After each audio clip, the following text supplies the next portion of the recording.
Assalamualaikum warahmatullahi wabarakatuh. Kembali lagi di channel MM Master bersama saya. Jadi mohon maaf sekali karena sudah cukup lama saya tidak sharing tentang budidaya jamur ini pada kalian. Oke, kali ini saya akan sharing tentang berapa keuntungan budidaya jamur. Ya mungkin untuk sebagian orang yang membutuhkan investor pasti akan mengiming-iming dengan keuntungan yang lebih besar tanpa disadari ada beberapa faktor yang mungkin bisa merugikan mereka. Jadi begini, saya sekalian catat saja di sini. Jadi nanti saya tulis di bagian akhir biar teman-teman bisa lihat, atau nanti saya akan tulis juga di description box. Ini saya akan ambil di harga rata-rata di Pulau Jawa. Harga beli backlog dan juga harga jual jamur di Pulau Jawa. Karena mungkin kalau di luar pulau bisa berbeda lagi. Harga bahan baku beda, harga jamur juga beda. Misalnya yang pertama kita beli backlog 1.000. Jadi 1.000 dengan asumsi harga 2.500 karena rata-ratanya di Pulau Jawa ini jual 2.200 sampai 2.600 sampai 2.700. Kita ratakan saja, ambil harga 2.500. Nah, harga backlog 2.500 ini misalnya kita ambil 1.000. Dari 1.000 ini bisa menghasilkan misalnya 3 ons dari satu backlog. Jadi mungkin keseluruhan bisa dapat 3 kintal keseluruhan dari awal sampai habis, sampai benar-benar sampai dibuang lah. Oh ya, tadi modal awal kita ambil 1.000 backlog, berarti dengan harga 2.500. Jadi kita mengeluarkan modal pertama 2.500.000 rupiah. Kemudian untuk kalau misalnya hasil jamurnya bisa mencapai 3 ons, ya memang sih kadang-kadang ada yang dapat lebih dari 3 ons, cuman ini saya ambil rata-rata saja di 3 ons. Kadang juga ada yang kurang dari 3 ons, makanya kita harus benar-benar teliti jika akan membeli backlog atau media tumbuh jamur ini, karena dari masing-masing produsen itu pasti berbeda. Nah, kita akan kalikan harga 10.000 dari 300 kilo ini, berarti kita bisa mendapatkan uang 3 juta dari keseluruhan dari awal sampai habis. Nah, 3 juta ini untuk lamanya itu misalnya 3 bulan lah, sampai 3 bulan masa panen. Jadi kita hitungkan semuanya dari awal panen sampai akhir, dapat 3 ons dan dihargakan 10.000 per kilo, jadi 3 juta. Kemudian kita kurangi harga plastik. Misalnya plastik ini dari awal sampai akhir misalnya habis 3 kilo. 3 kilo kali 30.000 jadi 90.000. Nah, kemudian kita juga ambil lagi tak terduga. Kenapa harus ambil tak terduga? Karena mungkin nanti untuk kedepannya kalau lebih dari 1.000 misalnya 10.000 atau 20.000, mengambilnya kita tinggal kalikan saja. Tak terduga ini nantinya kita bisa gunakan untuk gaji karyawan atau ya biaya makan kita lah. Kalau misalnya kita nggak pakai karyawan, biaya untuk makan kita. Tak terduga 300.000. Jadi kita akan dapat sisa uang 110.000. Nah, 110.000 ini dari 3 bulan dan dari 1.000 backlog. Ya mungkin kalau misalnya teman-teman mau belinya misalnya 10.000 atau 20.000 atau ya berlaku kelipatannya lah, teman-teman tinggal hitung saja berapa yang akan didapatkan dan berapa yang akan dikeluarkan. Saya ambil yang paling rendah aja dari 1.000. Jadi teman-teman tinggal jadi teman-teman sangat mudah sekali, tinggal dilipat gandakan saja.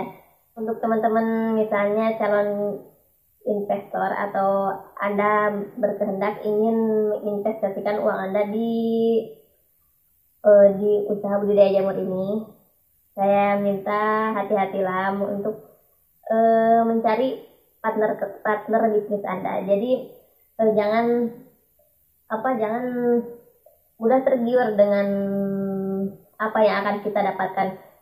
Kita harus benar-benar teliti. Jadi maksudnya kenapa saya buatkan video ini, karena mungkin teman-teman apalagi teman-teman yang pemula yang baru mau mengenal gitu usaha jamur, pasti ingin tahu berapa keuntungan yang didapatkan. Karena saya merasa miris gitu. Jadi maksudnya miris usaha jamur ini kelihatannya kok kayak menghasilkan banget gitu. Soalnya banyak investor yang menyimpan uangnya di usaha jamur, banyak yang gagal lah gitu. Di daerah saya saja di sini agak dekat-dekat sini lah di Cianjur, ada beberapa orang gitu, misalnya dari orang Jakarta lah, orang kota, orang yang punya duit, kemudian langsung beli tanah, nggak beli kontrak, misalnya kontrak tanah, kemudian bikin kumbung untuk kapasitas ratusan ribu, kadang puluhan ribu. Nah setelah itu hasil jamurnya tidak sesuai dengan yang diharapkan, tidak mencapai target lah, misalnya seperti yang saya tadi targetkan 3 on.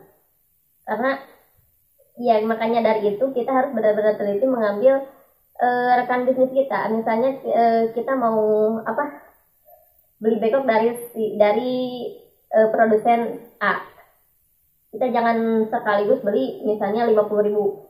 Kalau bisa bertahap dulu. Kalau misalnya kita punya lahan atau punya kumbung untuk kapasitas 50.000, kalau bisa kita ya cari-cari tahu dulu. Misalnya kita ambil dari beberapa produsen biar kita tahu yang mana yang lebih bagus hasilnya. Karena memang dari setiap masing-masing produsen itu pasti berbeda hasil akhirnya, dan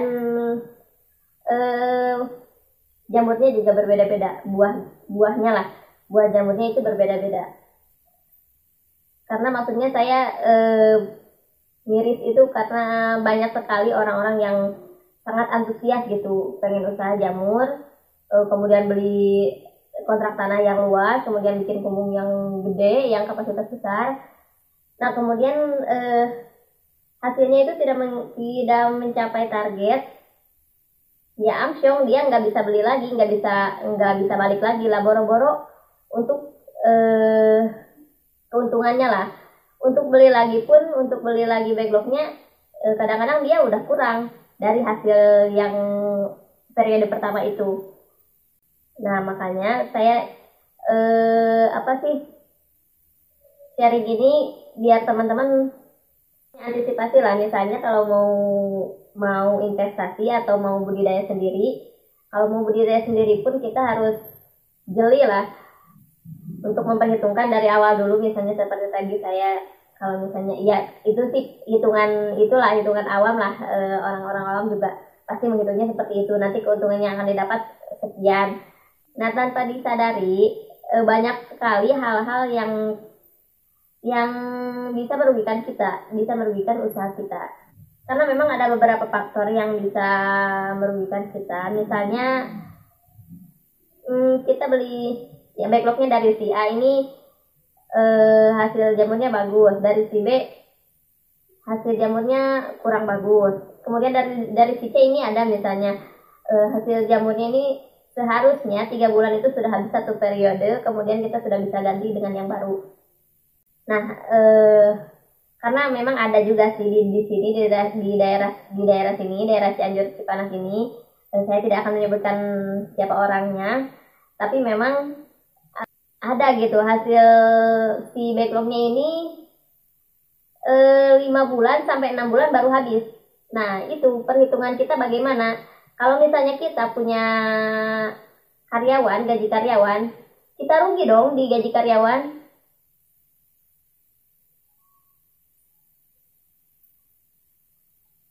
Kemudian kalau misalnya hasilnya tidak mencapai target, tidak mencapai 3 ons lah, cuma dapat 2 ons setengah, berarti itu hitungannya kita cuma balik modal.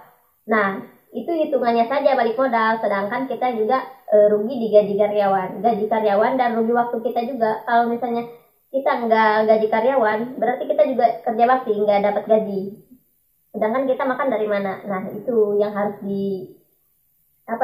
dipertimbangkan lebih dulu. Jadi banyak sekali orang, ya memang ada beberapa sih yang sangat antusias, banyak sekali yang antusias, seperti ya saya perhatikan gitu di daerah sini, banyak sekali orang yang antusias bikin kumbung gede. Kemudian tidak sedikit juga orang yang rugi gitu, nggak nyampe setahun 2 tahun kumbung mereka masih bagus, kemudian mereka sudah tinggalin lagi karena mereka bilang usaha jamur ini rugi. Nah, itu yang saya bilang mencemarkan nama usaha budidaya jamur itu. Jadi orang-orang itu pasti, mereka yang gagal itu pasti, enggak lah, mendingan gak usah usaha jamur itu rugi. Padahal ya kalau kita sungguh-sungguh gitu, misalnya sesuai dengan perhitungan dari awal, kita misalnya kalau mau mencoba jangan langsung besar-besaran lah, kita coba kecil-kecilan dulu, misalnya kapasitas 3.000 atau 5.000 dulu. Jadi kalau misalnya untuk belajar memahami cara perawatannya dulu, meskipun kita punya karyawan, kalau kita tidak memahami, jadi kita tidak akan tahu apa yang salah, apa yang benar. Seperti itu. Jadi sebisa mungkin kita, kalau di usaha jamur itu nggak bisa kita langsung lepas tangan. Harus terjun, kita harus tahu gitu, harus tahu cara pengerjaannya bagaimana, cara perawatannya bagaimana, kita harus tahu, harus bisa. Nah, makanya kita harus, kalau kita mau usaha jamur, sebaiknya kita turun dulu, belajar dulu. Jangan langsung besar-besaran, kita rawat sedikit dulu, kemudian kita tahu kelemahannya bagaimana, bukan kelemahannya, cara perawatannya bagaimana, kemudian hal apa saja yang bisa merugikan, kemudian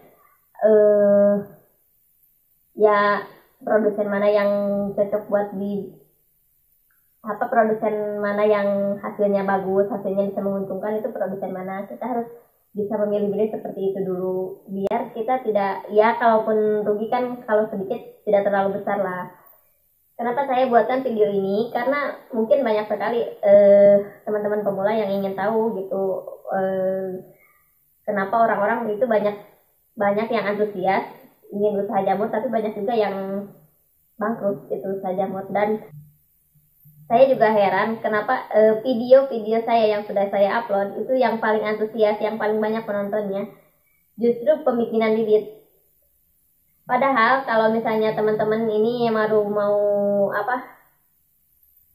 usaha jamur, harusnya kita belajar dari nol. Belajar dari nol bukan pertama bikin itu langsung bibit nol, bukan. Yang benar dari nol itu menurut saya ini belajar di budidaya dulu. Misalnya kalau budidaya sudah mengerti, sudah memahami, barulah kita belajar ke produksi. Nah, produksi ini juga nggak mudah lah, belajarnya itu nggak cukup 1 bulan 2 bulan ini untuk produksi, karena di jamur tidak bisa dipastikan seperti itu karena tersuhu juga. Kemudian kalau kita sudah bisa memahami di bidang produksi, dengan asumsi bibit kita beli dulu. Nah, kalau kita sudah memahami di produksi, barulah kita merangkap ke pembikinan bibit F2. Nah, kalau sudah bisa bikin bibit F2 juga prosesnya nggak sebentar lah, nggak bisa seminggu 2 minggu langsung bisa, nggak juga, karena memang banyak juga problem-problem yang